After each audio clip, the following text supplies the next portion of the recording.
안녕하세요. 뉴스반장입니다.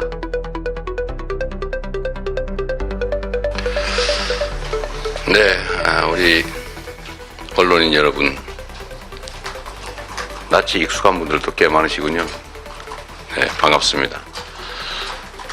지금 용산 사무실로 왔는데 꼭 무덤 같습니다. 아무도 없어요. 네, 필기도구 제공해줄 직원도 없군요. 컴퓨터도 없고 프린터도 없고 황당무계합니다.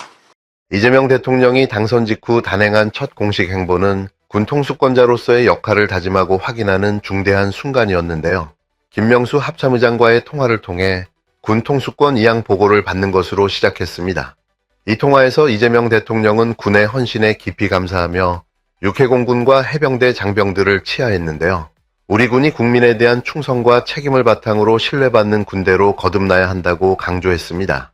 한미연합 방위태세를 근간으로 북한의 동향을 면밀히 파악하고 빈틈없는 대비태세를 유지해달라고 주문했는데요.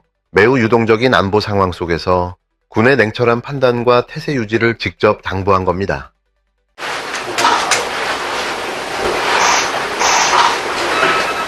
네.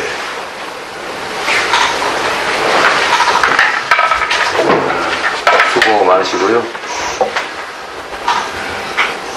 이제 또 우리 군 육해공군 또 해병대 장병들 그리고 우리 합참의장 여러분들이 국민의 생명과 재산을 지키기 위해서 헌신하고 있는 점에 대해서 깊이 치하드립니다. 저는 우리 군의 국민에 대한 충성을 믿습니다. 그리고 그 영향도 믿고 있습니다. 우리 군이 또 국민의 사랑과 신뢰를 받는 군이 될 수 있도록 최선을 다해 주시기 바라고, 특히 지금 상황이 매우 유동적이기 때문에 말씀하신 것처럼 한미연합 방위태세를 근간으로 해서 북한군 동향도 잘 파악해 보시고 빈틈없이 대비태세를 잘 유지해 주시길 바랍니다. 그리고 이번 어쨌든 비상계엄 사태에서 우리 군 장병들 대부분이 국민과 국가에 대한 충성심으로 부당한 명령에 소극적으로 저항해서 이 나라를 더 이상 큰 혼란으로 빠지지 않게 한 점에 대해서는 정말 잘 하셨다는 말씀드립니다. 그 장병들에게도 혹여 좀 어떻게 진행되는지 모르겠는데 이제는 그 점에 대해서 불안하게 생각하지 않도록 국방에만 전념할 수 있도록 이 얘기를 꼭 전해주시기 바랍니다. 네, 어쨌든 어려운 상황인데 대한민국 안보에 우리 국민들이 걱정하지 않도록 최선을 다해 주시기 바랍니다. 그래요. 네, 고생 많으십니다. 네, 애쓰십니다. 특히 주목할 대목은 계엄령 사태에 대한 평가였는데요. 이재명 대통령은 부당한 명령에 소극적으로나마 저항한 우리 군 장병들의 태도를 높이 평가하며 이들이 이 나라를 더 큰 혼란으로부터 지켜냈다고 밝혔습니다. 군이 국민과 헌법에 충성하는 태도를 보여준 데 대해 정말 잘했다고 칭찬하며 장병들이 불안해하지 않도록 국방에만 전념할 수 있는 환경을 마련해달라고 강조했는데요. 이러한 이재명 대통령의 첫 메시지는 매우 분명했습니다. 군이 권력의 도구가 아니라 국민의 안보를 위한 존재로서 본연의 역할을 다해야 한다는 원칙이었는데요. 바로 그 원칙을 대통령 스스로 다시 확인하고 군 지휘부에 명확히 천명한 순간이었습니다. 윤석열의 쿠데타 시도라는 초유의 사태 이후 이재명 대통령의 첫 메시지가 군 통수권 이양과 장병 치하였다는 점은 결코 가볍게 볼 수 없는 의미를 담고 있는데요. 헌법과 국민을 중심에 둔 안보 리더십이 이재명 대통령 체제의 분명한 방향을 보여주는 대목입니다. 또 대통령 첫날 달랐던 건 이것뿐만이 아니었는데요. 이재명 대통령이 인천 자택에서 나온 이후부터 방탄 차량으로 국회에 도착할 때까지 철통 경호를 펼치는 경호원들, 대통령 경호처가 아닌 경찰 전담 경호대였습니다. 경찰청은 이재명 대통령에 대해 대선 후보 시절 운용되던 경찰 전담 경호대가 기존 경호 활동을 유지하고 있다고 밝혔는데요. 대선 후보는 선거운동 기간 경찰 경호를 받는데 통상 대통령으로 당선되면 경찰 경호 인력은 빠지고 대통령 경호처가 경호 업무를 인계받습니다. 하지만 이재명 대통령은 당선 직후 인사를 마친 뒤 대통령 경호처의 인사검증이 완료될 때까지 경찰 경호대의 경호를 유지해달라는 취지의 지시를 내린 것으로 알려졌는데요. 대통령의 최근접 경호를 경찰이 맡는 것은 이번이 처음입니다. 이에 따라 대통령 경호처는 경비구역이 아닌 이선으로 물러나서 활동하면서 경찰과 대통령 경호처가 함께 경호 업무를 수행하는 상황인데요. 전현직 경호처 관계자들은 윤석열 전 대통령 체포영장 집행 방해 혐의로 현재 경찰 수사 대상에 올라 있습니다. 경호처 내의 내랑 공범들을 모두 척결하겠다는 의지인데요. 이건 너무나도 당연한 일인 겁니다. 나는 헌법을 준수하고 국가를 보위하며 조국의 평화적 통일과 국민의 자유와 복리의 증진 및 민족 문화의 창달에 노력하여 대통령으로서의 직책을 성실히 수행할 것을 국민 앞에 엄숙히 선서합니다. 2025년 6월 4일 대통령 이재명.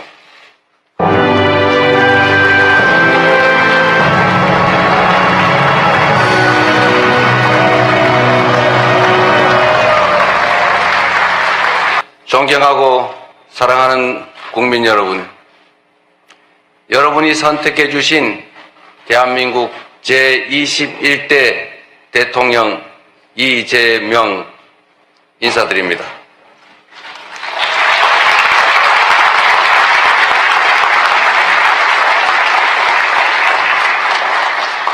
한없이 무거운 책임감과 또 한없이 뜨거운 감사함으로 이 자리에 섰습니다. 5,200만 국민이 보내주신 5,200만 가지 열망과 소망을 품고 오늘부터 저는 대한민국 제21대 대통령으로서 진정한 민주공화국, 진정한 대한민국을 향한 첫발을 내딛습니다. 미래가 우리를 향해 손짓하고 있습니다. 벼랑 끝에 몰린 민생을 되살리고 성장을 회복해서 모두가 행복한 내일을 만들어갈 시간입니다. 정쟁 수단으로 전락한 안보와 평화, 무관심과 무책임으로 무너진 민생과 경제, 그리고 장갑차와 자동소총에 파괴된 우리의 민주주의를 다시 일으켜 세울 시간입니다. 우리를 갈라놓은 혐오와 대결 위에 공존과 화해, 연대의 다리를 놓고 꿈과 희망이 넘치는 국민 행복 시대를 활짝 열어젖힐 시간입니다. 한강 작가가 말한 대로 과거가 현재를 돕고 죽은 자가 산 자를 구했습니다. 이제는 우리가 미래의 과거가 되어 내일의 후손들을 구할 차례입니다. 국민 앞에 약속드립니다. 깊고 큰 상처 위에 희망을 꽃피우라는 준엄한 명령, 완전히 새로운 나라를 만들라는 그 간절한 염원에 응답하겠습니다. 이재명 대통령이 제21대 대통령으로 공식 취임했는데요. 6월 3일 치러진 대선에서 승리를 확정한 직후 4일 새벽 6시 21분 중앙선관위는 이재명 후보를 대통령 당선인으로 확정하고 즉시 임기 개시를 선언했습니다. 이번 선거가 대통령 권위에 따른 보궐선거였기 때문에 공직선거법에 따라 당선 즉시 임기가 시작된 건데요. 그 순간부터 이재명 대통령의 권한 행사가 가능해진 겁니다. 대통령직 인수위원회도 따로 없는데요. 이재명 대통령은 당선과 동시에 대통령 권한을 곧바로 인계받았고 군 통수권도 즉시 승계됐습니다. 현충원 참배를 마친 뒤 국회 로텐더홀에서 약식으로 취임 선서를 진행했는데요. 그 직후부터 용산 대통령 집무실에서 각국 정상과 통화를 하고 외교 일정도 본격화됐습니다. 이재명 대통령은 총 1728만 7513표, 득표율 49.42%를 기록하며 당선을 확정지었는데요. 이는 역대 대통령 선거 사상 가장 많은 표를 얻은 기록입니다. 윤석열이 지난 대선에서 얻은 1639만 표보다 약 90만 표를 더 받은 건데요. 이 수치는 과반 미달이라는 프레임이 설 자리를 잃게 만든 결정적 근거입니다. 역대 최고 득표라는 결과는 민심의 방향이 얼마나 분명했는지를 말해주고 있습니다. 2위를 기록한 국힘당 김문수 후보는 약 1439만 표, 득표율 41.15%에 그쳤는데요. 이준석 개혁신당 후보는 8.34%, 권영국 민주노동당 후보는 0.98%, 무소속 송진호 후보는 0.10%였습니다. 이재명 대통령이 김문수 후보를 무려 289만 표차로 따돌리며 압승한 건데요. 사실상 비교 불가능한 완승입니다. 지역별로 보면 수도권, 충청권, 호남, 제주 등 전국 주요 지역에서 이재명 대통령이 모두 1위를 기록했는데요. 충남에서 47.68%, 충북은 47.47%, 세종에서는 무려 55.62%를 얻어 김문수를 완전히 압도했습니다. 김문수는 대구 경북에서만 근근히 우위를 지켰는데요. 대구에서 23.22%, 경북은 25.52%로 이재명 대통령이 상대적으로 낮은 지지를 받긴 했지만 김문수의 고향인 안동에서 치열하게 맞선 점은 주목할 만한 대목입니다. 특히 호남에서의 지지는 압도적이었는데요. 전남 85.87%, 전북 82.65%, 광주 84.77%라는 수치로 몰표에 가까운 지지를 확인할 수 있었습니다. 전통적인 지지 기반이 여전히 강고함을 보여준 결과인 거죠. 연령별 지지율도 눈에 띄는데요. KBS, MBC, SBS 등 지상파 3사의 출구조사 결과에 따르면 40대는 무려 72.7%, 50대는 69.8%가 이재명 대통령을 선택했습니다. 김문수 후보는 각각 22.2%, 25.9%에 그쳤는데요. 사실상 중년층 민심이 완전히 돌아섰다는 걸 보여준 겁니다. 2030대 젊은 층에서도 이재명 대통령이 우위를 보였는데요. 20대에서는 41.3% 대 38.9%, 30대에서는 47.6% 대 40.2%로 앞섰습니다. 특히 여성 유권자의 선택이 두드러졌는데요. 이재명 대통령은 여성 유권자에게서 55.1%의 지지를 받았고 김문수는 39.2%에 그쳤습니다. 남성 유권자 사이에서도 이 대통령이 더 높은 지지를 받은 것으로 나타났는데요. 전체 투표율도 주목할 만한 수치였습니다. 전체 유권자 4,439만여 명 가운데 3,524만 명 이상이 투표에 참여해 79.4%의 투표율을 기록했는데요. 이는 1997년 김대중 대통령 당선 당시인 15대 대선 이후 가장 높은 수치입니다. 그만큼 이번 대선에 임한 국민들의 참여 열기와 절박함이 컸다는 걸 보여주는 대목인 거죠. 이처럼 전 국민의 관심과 참여 속에서 새 정부가 출범했는데요. 이재명 대통령의 첫 1호 지시로는 비상경제 대응 태스크포스 구성이 유력한 상황입니다. 민생 회복을 국정의 최우선 과제로 삼겠다는 뜻을 분명히 밝힌 건데요. 추가 경정 예산 편성도 적극 검토될 전망입니다. 내각 인선 작업도 속도를 내고 있는데요. 이재명 대통령은 국무총리로 김민석 민주당 최고위원, 비서실장으로는 강훈식 의원을 유력하게 검토 중인 것으로 알려졌습니다. 전 정권의 국무위원 일부는 인선 전까지 한시적으로 잔류할 가능성도 있는데요. 대통령의 인사권 행사를 위해 필요한 제청 절차가 있기 때문입니다. 대한민국은 이제 윤석열의 파면과 함께 혼란의 터널을 지나 새로운 희망의 첫걸음을 내딛었는데요. 역대 최다 득표로 시작된 민심의 명령을 이재명 정부는 가슴 깊이 새기고 실천해야 합니다. 국힘당과 윤석열 잔당들이 다시 발목을 잡으려 할 가능성도 배제할 수 없는데요. 하지만 이번 대선 결과는 분명했습니다. 국민은 구태를 심판했고 변화를 선택했는데요. 민심이 준 이 기회를 이재명 정부는 반드시 살려내야 합니다. 나라를 나라답게, 국민을 국민답게 만드는 그 약속을 지킬 시간이 지금부터 시작된 겁니다. 안녕하세요. 오늘 여러분께서 보내주신 자료들, 이걸 바탕으로 좀 얘기를 나눠보겠습니다. 선거 끝나자마자 바로 임기를 시작한 이재명 대통령의 첫날. 이걸 집중적으로 한번 보죠. 네, 대통령 자리가 비워서 치러진 보궐선거였잖아요. 네, 맞아요. 그래서 당선 확정되자마자 정말 숨가쁘게 돌아갔는데요. 그 첫 템보, 메시지, 또 이번 선거 결과가 뭘 의미하는지 한번 깊이 들어가 보시죠. 네, 그야말로 격동의 시작이었죠. 보통 있는 인수위 같은 것도 없이 바로 국정을 시작해야 했으니까요. 그렇죠. 시간이 없었죠. 네. 보내주신 자료들을 보면 이런 특수한 상황에서 이 새 대통령이 뭘 가장 먼저 강조했나, 또 어떤 방향을 잡으려 했나, 뭐 이런 의중을 읽는 게 중요할 것 같습니다. 특히 군통수권자로서의 첫 메시지라든가 아니면 그 경호 방식 결정 같은 건 좀 눈여겨볼 만한 대목이죠. 와, 진짜 당선 확정되고 바로 임기 시작에 군 통수권까지 정말 정신 없었겠네요. 그 첫 공식 행보가 김명수 합참의장하고 통화한 거였다고요? 네, 그렇습니다. 이게 어떤 의미가 있을까요? 단순히 그냥 군 최고지휘관이랑 첫 통화했다, 뭐 이런 상징성도 있겠지만요.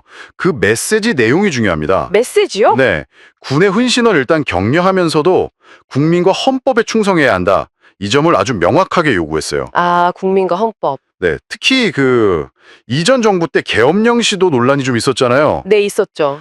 그걸 좀 의식한 것처럼 부당한 명령에 대해서 군이 소극적으로 저항했던 거, 이걸 정말 잘했다 이렇게 평가하면서 국가 혼란을 막았다고 언급한 점, 이게 핵심입니다. 그렇군요. 그러니까 군이 어느 특정 권력이 아니라 국민하고 헌법을 위해서 있는 거다. 이걸 첫 메시지부터 딱 분명히 한 거죠. 군 장병들한테도 좀 안심하라는 메시지가 됐겠네요. 그렇죠. 흔들리지 말고 본연의 임무에 집중할 수 있는 환경을 만들겠다. 이런 의지로 보입니다. 군에 대한 메시지도 그렇고 그 경호 방식 결정도 되게 이례적이었어요. 보통은 당선되면 바로 경호처가 맞잖아요. 네, 통상 그렇죠. 근데 당분간 경찰 전담 경호대 경호로 유지한다? 이게 그냥 절차상 문제일까요? 아니면 뭐 다른 뜻이 있을까요? 단순 절차 이상으로 볼 여지가 충분합니다. 그 자료를 보면 경호처 내부 인사검증이 끝날 때까지 이런 조건이 붙은 지시였거든요. 아, 조건이 있었군요. 네. 그리고 마침 그때 전현직 경호처 관계자들이 전임 대통령 관련 혐의로 수사 대상에 오른 그런 상황이었어요. 네네. 이게 맞물리면서 그냥 행정편이 이걸 넘어서 경호 조직 자체를 좀 쇄신하겠다. 이런 의지를 강하게 보여준 조치다. 이렇게 볼 수 있는 거죠. 새 정부 시작부터 조직 기강을 잡겠다, 뭐 이런 신호로도 해석될 수 있겠네요. 네, 맞습니다. 그런 셈이죠. 그렇군요. 자, 그럼 이번 선거 결과 자체도 좀 짚어봐야 할 것 같아요. 1728만 표, 득표율이 49.42%였어요. 네, 역대 최다였죠. 역대 최다. 2위 후보하고는 한 289만 표 차이였고요. 이 숫자가 갖는 정치적 무게, 이게 상당할 것 같은데요. 맞습니다. 뭐 과반은 아슬아슬하게 안 됐지만 역대 최다 득표라는 사실 자체가 엄청난 정치적 자산이고 또 그만큼 국민적 요구가 담겨 있다고 봐야죠. 네. 자료 보면 수도권, 충청, 호남 이렇게 광범위한 지역에서 이겼고요. 특히 40대, 50대 그리고 여성 유권자 지지가 아주 압도적이었습니다. 아, 4050하고 여성 지지율이 높았군요. 네, 40대가 72.7%, 50대가 69.8%, 여성은 55.1%였으니까요. 2030 세대에서도 우위를 보였고요. 아, 그리고 또 하나, 투표율이 79.4%였어요. 엄청 높았죠? 네, 1997년 김대중 대통령 당선 이후 최고치인데 이것도 변화에 대한 국민들 열망이 얼마나 강했나 보여주는 지표라고 할 수 있습니다. 단순한 승패를 넘어서 이제 새 정부에 대한 기대와 요구가 그만큼 크다. 이런 의미죠. 네. 그 당선 확정되고 국회 로텐더홀에서 약식으로 취임 선서랑 메시지를 냈잖아요. 네, 짧았지만요. 어떤 점들이 좀 강조됐나요? 네, 짧지만 핵심은 다 담겼다고 봐야죠. 진정한 민주공화국, 벼랑 끝 민생 회복, 무너진 민주주의 재건, 그리고 혐오와 대결을 넘어서 공존과 화해, 이런 키워드들을 제시했습니다. 민생, 민주주의, 화해. 네, 그리고 소설가 한강 씨 말을 인용하면서 과거 교훈 삼아서 미래로 나아가겠다, 이런 의지를 보인 것도 좀 인상적이었고요. 아, 한강 작가요? 네, 무엇보다 가장 시급한 과제로는 민생 회복을 딱 꼽았습니다. 이걸 위해서 비상경제 대응 TF 바로 만들고 필요하면 추경, 그러니까 추가 경정 예산 편성까지도 검토하겠다 이렇게 밝혔어요. 정말 급하긴 급한 모양이네요. 바로 TF의 추경까지. 그렇죠. 그만큼 민생 문제가 심각하다는 인식이겠죠. 네, 오늘은 이렇게 이재명 대통령 취임 첫날 행보와 메시지, 그리고 역대 최다 득표가 갖는 의미, 이런 것들을 살펴봤습니다. 군에 대한 메시지도 명확했고, 경호 방식도 이례적이었고, 또 민생 회복 의지도 아주 강했고요. 정말 짧은 시간에 많은 일이 있었네요. 그렇습니다. 정말 격동 속에서 출발한 만큼 국민들의 그 높은 기대, 또 역대 최다 득표라는 그 민심의 명령, 이걸 어떻게 구체적인 정책 변화로 이어갈지 이게 새 정부의 핵심 과제가 될 겁니다. 네, 나라를 나라답게 만들겠다. 이 약속을 현실로 만드는 과정에서 정체적으로나 경제적으로나 넘어야 할 산도 만만치는 않아 보입니다. 맞습니다. 오늘 저희가 짚어본 내용들을 바탕으로 여러분께서는 이 새로운 시작이 앞으로 대한민국에 어떤 변화를 가져올지, 또 새 정부가 이 강력한 민심에 지지하고 기대를 어떻게 현실로 만들지, 어떤 난관들을 헤쳐나가야 할지, 이런 점들을 계속 주목해 보시면 좋겠습니다.